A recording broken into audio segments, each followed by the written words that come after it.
And our presenter this morning is Andrew Koeser. Andrew is a professor here at the University of Florida's Gulf Coast Research and Education Center. He's one of the principal partners looking at urban forest management and sustainability here in the Tampa Bay watershed. His research interests in particular concern tree risk assessment, storm failure predictions, and the influence of urban tree growth and longevity on sustainability. He's a board-certified master arborist, which we were all excited about here in the Tampa Bay area, since most of us who work on urban forests tend to be foresters, not really arborists.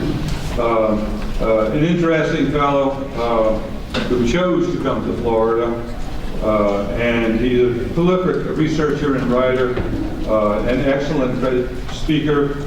He earned ISA's 2017 R.W. Harris Author Citation Award, and in 2015 he was awarded their Early Career Scientist. So my pleasure to introduce my friend and collaborator, Dr. Andrew Koeser.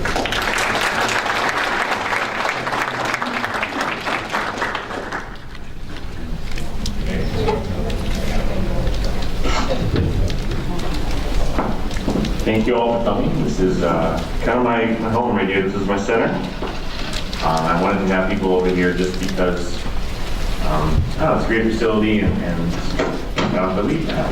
I get to sit here. I have 4 kids at home. So, but thank you all. I hope you're enjoying the program so far. You can see here we started out with some really broad topics, going from Cecil's just great talk on just the human and the ecological systems that are affected by disturbances. And then Seth, I don't know if this was mentioned, I was running the guy with the camera, but Seth was a main consultant when we did the ISA track training and the ISA BMP for risk assessment. When I worked at ISA, he was a consultant for TCIA, and they informed us about him, and he worked to help guide us with this and get us kind of all the dark ages of risk assessment to something a little bit more informed. And we keep working on that today. That's kind of what I'm working on today, is to keep pushing that a little bit. So, start my talk. Now we're going to move to kind of a mix of applied and the afternoon we'll have a lot of tools you can use. We just wanted to set the picture broad so you have kind of a bigger context of what we're talking about this conference. Here we go.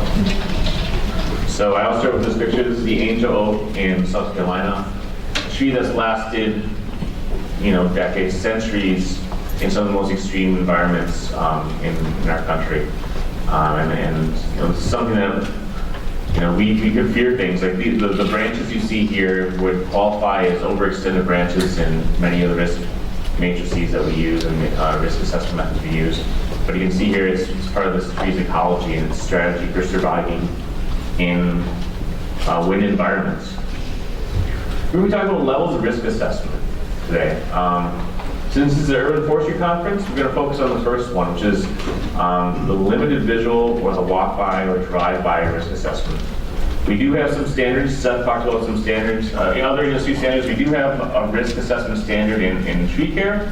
It's a little thin, but the BMP really worked to flesh out some of the things that we weren't willing to get consensus on as a whole across different industry groups and businesses and things like that. So we have 3 levels of risk assessment that are based on the resource at hand that you need to assess, the value of each individual tree, and your resources you have to work with in your community. There's a limited visual or walk-by, like I said, which we'll be talking about today. But there's also the basic assessment and the advanced assessment, levels 1, 2, and 3. For level 1, limited visual assessment, we're generally looking for the worst of the worst in our populations. I talked to, Ken Cross might be here. For the utility industry, they're looking for the brown trees, right? The ones that are dead. If they remove those, they're removing 80% of their problem, and they can really increase their reliability of their systems if they can handle just those trees. So So within the context and the verbiage that we use in our track system, or the ISA BMP, we're looking for the extreme or the high-risk trees. And those are the ones we're going to prioritize any future actions with. It's kind of a course screening. We do this again because we have limited resources, and I'm going to show you how limited they are compared to the scope of our urban forests in a little bit. I did some math yesterday on the back of a napkin. And they're typical for most urban forestry and utility operations. You know, this is a wide panning shot of Tampa, looking over the Hillsborough River. It's pretty green from once you get away from the downtown core. What do you do with all those trees? How do you assess them? You know, and where do you prioritize your time? You know, a lot of folks in the commercial aspect of agriculture and forestry, they're most, you know, comfortable with this. This is the basic assessment. This is your visual assessment. It's 360 degrees from the base of the tree, looking at all aspects of the tree from the top of the root flare that you can see visibly to the branches that you can still spot from the ground. It's systematic and thorough. There's a number of systems out there that guide you through this, making sure that you don't skip a step. Feeney and Clark was probably the most common that was originally used. And then there's the Forest Service, they have a method that kind of will guide you through the different parts of the tree. And of course, the ISA BMP and the track formula, they have specific sections in that form that say, look at the roots, look at the trunk, look at the crown, look for different defects there, look at the site, see what kind, you know, there's multiple places for target now, because every tree can hit multiple things unless it's pretty remote. It can hit infrastructure, it can hit people, it can hit vehicles. And by having a form like this, it guides your mind, makes sure you don't miss steps when you go through it. And I said before that, you know, the ISA BMP is a version of this, and you know, even things like the time frame that you're using, the client's location, you know, the new contact number, the site history, just things that will create a legal documentation that you can keep with you to show that you did adhere to industry standards when you did your risk assessment. You know, basic assessment tools, we're just looking at basic hand tools, things you can buy at a box store. And one thing that I've done in my research in this is show the power of the mallet in this. I know, Andy, you were there for the training where we show if you hit a laurel oak and it sounds like a bongo, it's a bongo, right? Like it's the original sonic tomography. Sans like $16,000, you know? So. And then, speaking of sonic tomography, we have the advanced assessment. These are the tools that they're kind of high end. They're really good at assessing decay in trees, you know, but as I've shown in other talks in the area, we don't really know what to do with this information. You know, if you can take out a mallet and get a tree and find out that it's 2/3 hollow, and then you look at your risk, your output for some of these high-end pieces of equipment, and it's really 72.2% hollow, can we really do anything at this point with that added resolution for our assessments, you know? And it looks like not in this case. Maybe if you have the developers of this, they can do something with it, but at this point, most practitioners can't. But they do add more information. Like if you can see inside, sometimes you'll see something you just won't miss, or you won't see from visual cues. So I'm not saying they're useless. Often you don't get the results you expect based on the promotional materials for them. So, a lot of people, like I said, are most comfortable with the basic assessment. When you talk to a lot of the risk assessors that really get into this, the super track folks, that they just can't imagine doing anything beyond a basic assessment. How can that be useful? But when you look at the municipalities, this is a survey I did with Rich Hauer, it's the bread and butter of our cities. You know, Rich did a survey across North America. Kathy and Andy, I know you responded to like, what was it, 40 pages of fun, right? It was pretty intense, but but there was a lot of good. We just keep, every time I look for an answer, I go back to that survey. So I really thank everyone here who responded to that survey.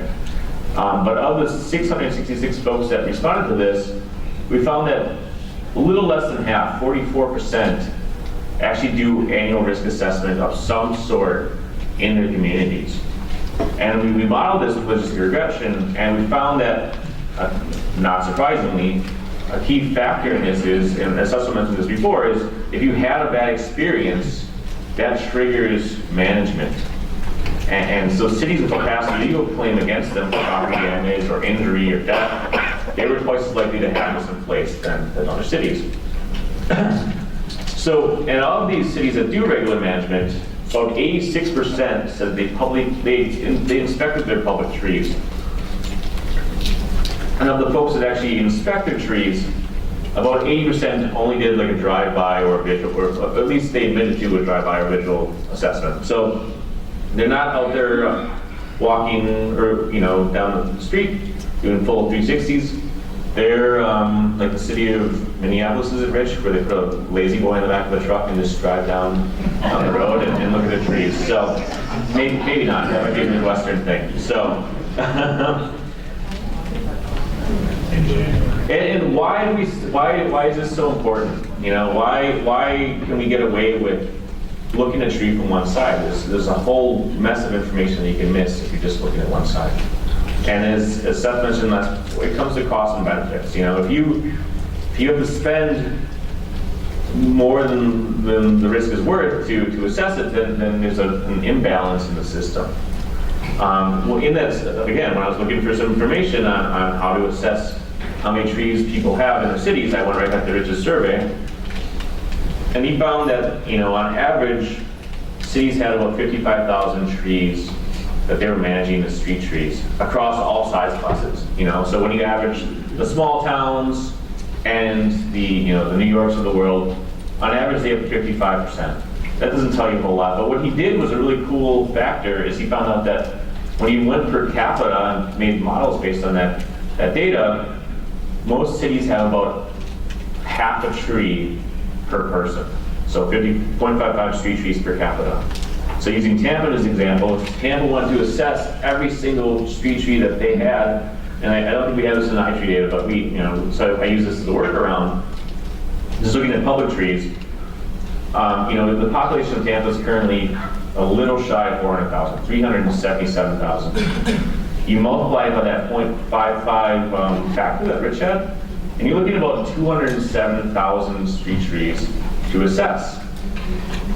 And when I first got here, one of the first things I did is we did an assessment of risk assessments, just kind of to see how the forms interacted, which ones we found useful, and it's in this EDIS document. And we looked at Heaney and Clark, we looked at the track form, we looked at the USDA form, which I couldn't find online. I think they took it down, but it used to be like a very, I'll show you another form later on that you can use that is kind of a good surrogate for it. And when you did these, if you did the full track inspection and you filled out the form as intended completely, you have 20 to 25 minutes per tree, right?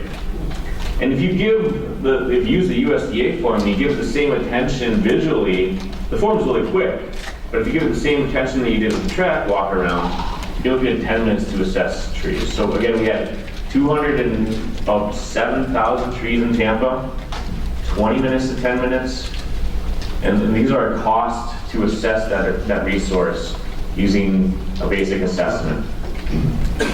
So you can see here track, it's about double the cost, so it's going to go, this is based on like a $25 an hour rate with fringe for someone who has decent credentials and is working solely as an inspector.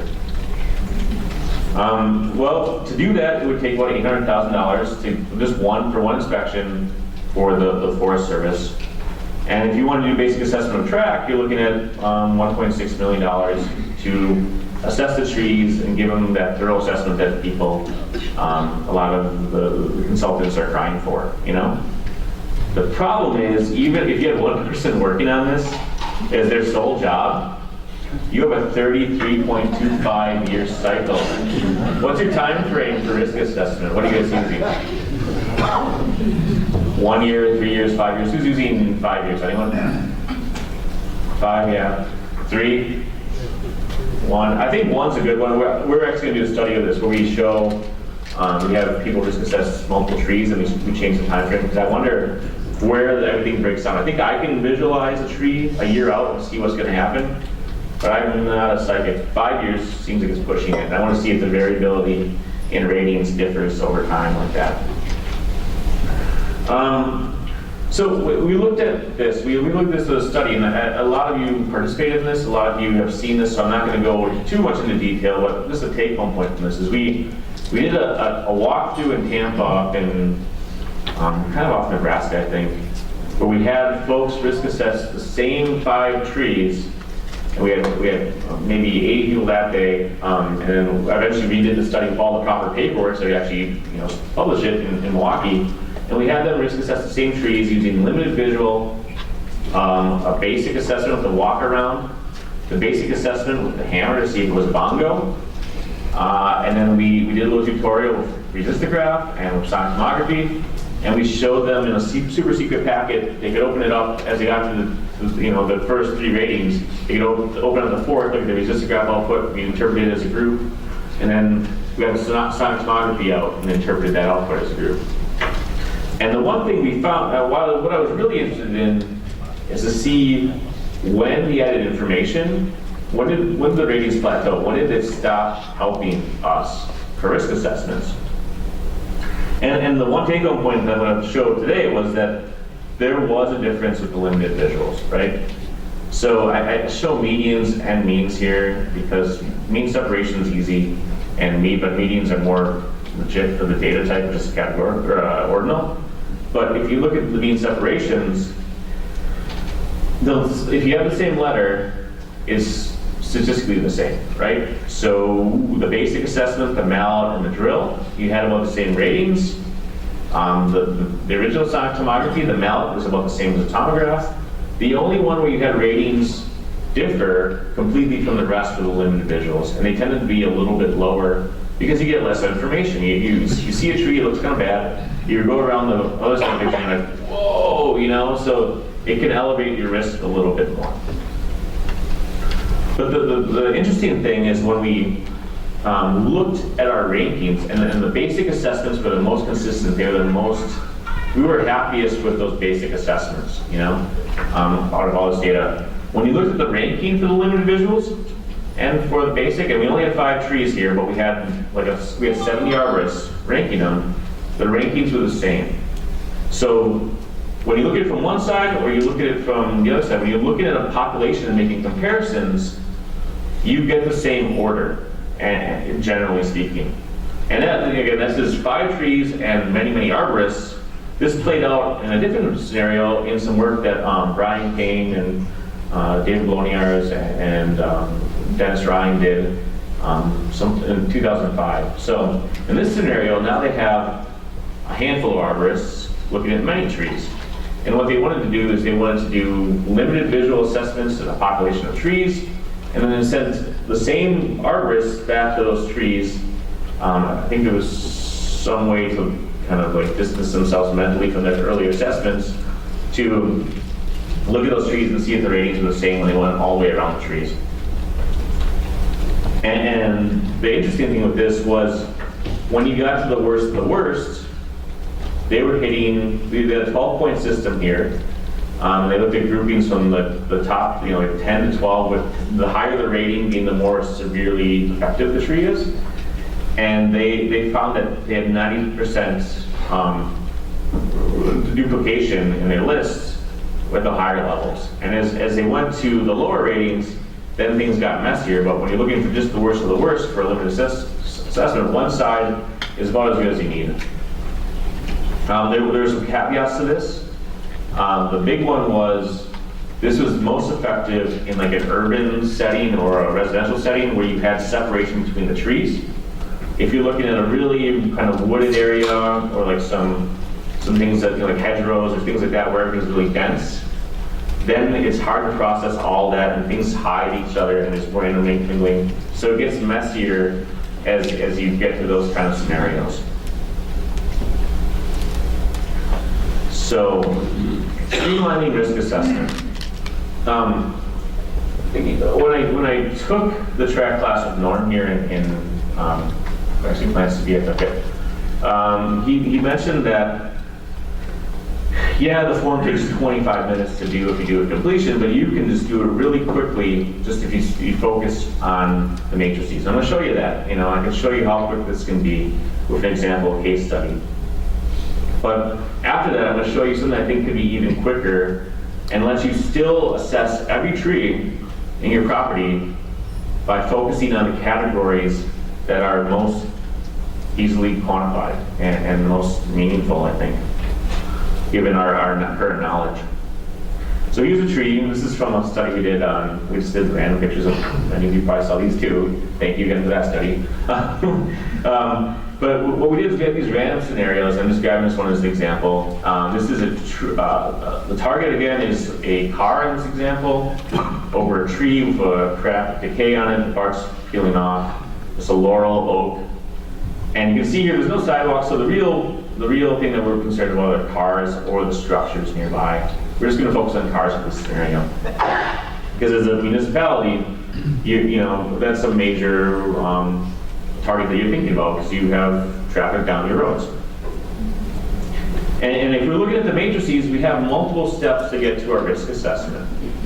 The first thing we want to do is focus on the targets, and again, as I mentioned, cars in this point. And we're looking at this scenario, and it's a suburban street, pretty common to Florida.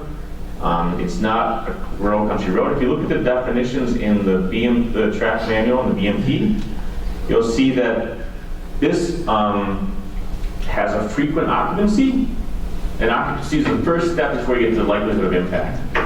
So if you look at the definition of frequent occupancy, it says, and this is the second highest level of the floor, the target is occupied for a large portion of the day, and it can be a suburban street with a moderate amount of traffic, a sidewalk in a shopping area, things like that. They give them multiple examples. Seth talked about lack of definition in our terms. You know, what's a large portion of the day? You know, and I'm going to show you how to like quantify with traffic counts occupancy. At this stage in the game, we can really get a good number on occupancy, but we have no definitions to apply them to. So a large portion could be 4 hours or it could be 22, you know? And the same in our definitions are the exact same thing. And it depends on the person. But so given this, you know, this is a cul-de-sac, it's kind of a turnaround.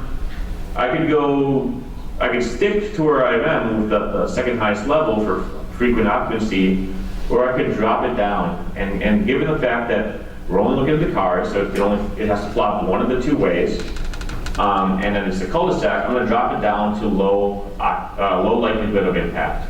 Just dropping it down a level.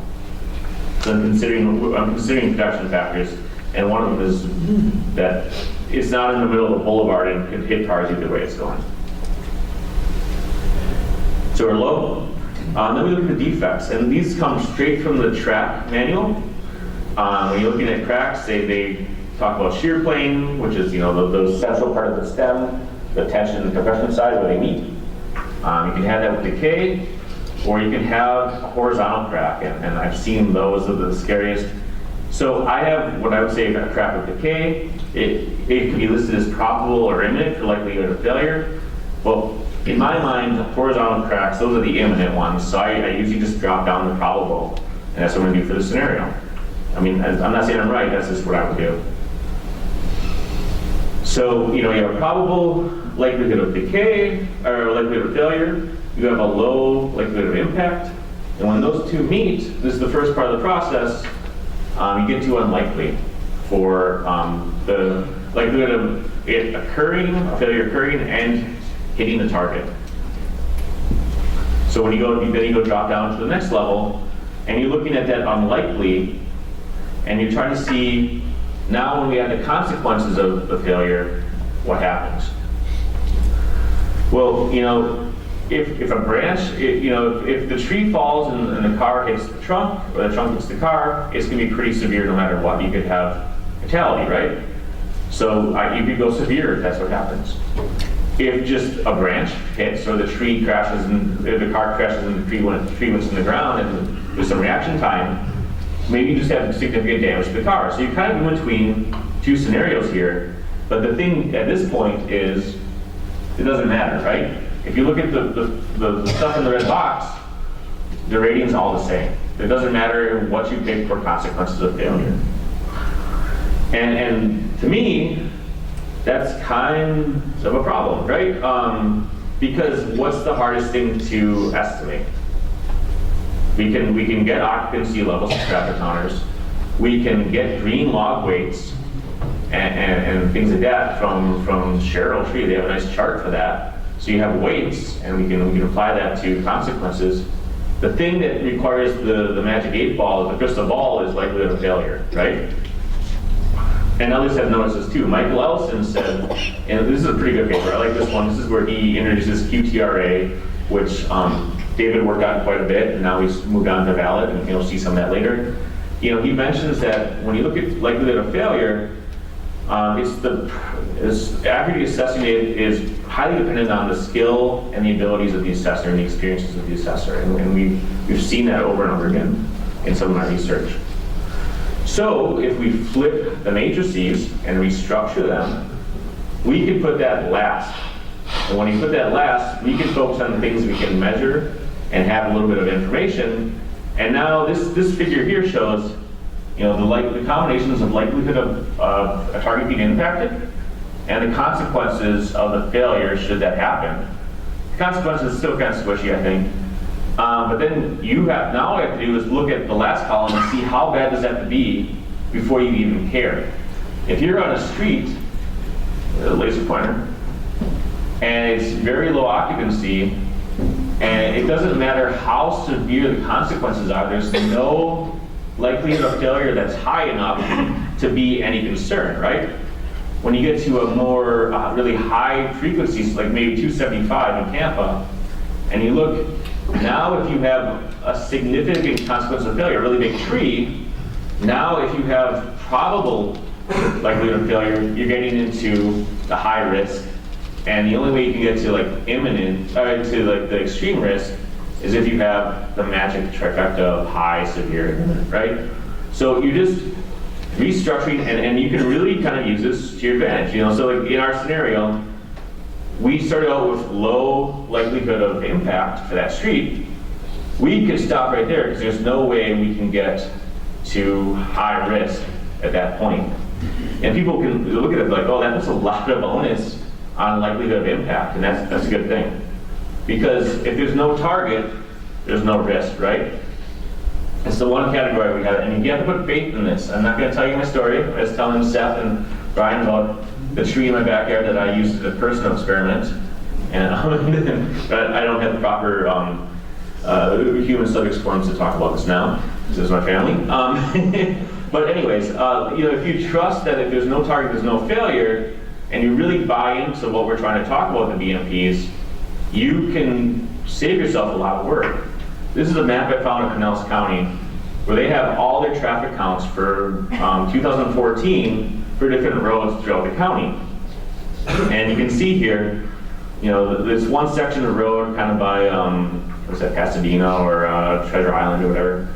They have 6,800 cars hitting that area a day on average, waiting for snowbirds and all that stuff.